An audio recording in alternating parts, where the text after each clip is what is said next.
ചേലക്കരയിൽ ബസ്സുകൾ കൂട്ടിയിടിച്ചുണ്ടായ അപകടത്തിൽ നിരവധി പേർക്ക് പരിക്ക്. വാഴക്കോട് പ്ലാഴി സംസ്ഥാന പാതയിൽ ഉതുവടിയിൽ വെച്ചാണ് ബസ്സുകൾ കൂട്ടിയിടിച്ചത്. MS ലിഷോയ് തന്നെ വാർത്തയുടെ വിശദാംശങ്ങൾ നൽകാൻ ചേരുന്നുണ്ട്. ലിഷോയ്, എങ്ങനെയാണ് ഈ ഒരു അപകടം ഉണ്ടായത്? പരിക്കേറ്റവരുടെ സ്ഥിതി എങ്ങനെയാണ്? അതായത് ഈ ചേലക്കരയിലേക്കുള്ള ദേശീയപാതയിൽ സംസ്ഥാന പാതയിലാണ് ഈ സംഭവം ഉണ്ടായിരിക്കുന്നത്. ഇന്ന് രാവിലെയാണ് KSRTC ബസ്സും അതുപോലെ തന്നെ സ്വകാര്യ ബസ്സും കൂട്ടിയിടിച്ചത്. തിരുവല്ലാമലയിൽ നിന്ന് കോട്ടയം റൂട്ടിൽ സർവീസ് നടത്തുന്ന KSRTC ബസ്സും ഷൊർണൂരിൽ നിന്ന് ചേലക്കര റൂട്ടിൽ സർവീസ് നടത്തുന്ന മലമേൽ ബസ്സും തമ്മിലാണ് കൂട്ടിയിടിച്ചത്. പരിക്കേറ്റവരെ ചേലക്കര താലൂക്ക് ആശുപത്രിയിലും തൃശ്ശൂരിലെ സ്വകാര്യ ആശുപത്രിയിലേക്കും മാറ്റിയിട്ടുണ്ട്. മെഡിക്കൽ കോളേജ് ആശുപത്രിയിലേക്കും കൊണ്ടുപോയിട്ടുണ്ട്.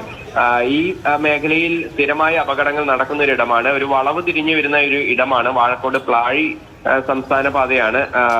ഇവിടെ ഉതുവടിയിൽ വെച്ചാണ് ഈ ബസ്സുകൾ തമ്മിൽ കൂട്ടിയിടിച്ചത്. ഈ മേഖലയിൽ മുൻപും അപകടങ്ങൾ നടന്നിട്ടുണ്ട്. പെട്ടെന്ന് എതിർദിശയിൽ വന്ന രണ്ട് വാഹനങ്ങൾ വളവ് തിരിഞ്ഞ സമയത്ത് കൂട്ടിയിടിക്കുകയായിരുന്നു. ഈ KSRTC ബസ്സിലെ ഡ്രൈവറെ വളരെയേറെ പണിപ്പെട്ട ആളുകൾ ശ്രമിച്ചാണ് പിന്നീട് അവിടെ നിന്നും ബസ്സിനകത്ത് നിന്നും ആശുപത്രിയിലേക്ക് മാറ്റിയത്. രണ്ട് ബസ്സുകൾ കൂട്ടിയിടിച്ചുണ്ടായ അപകടം, അതിൽ നിരവധി പേർക്ക് പരിക്കേറ്റിട്ടുണ്ട്. MS ലിഷോയാണ് വിവരങ്ങൾ നൽകിയത്.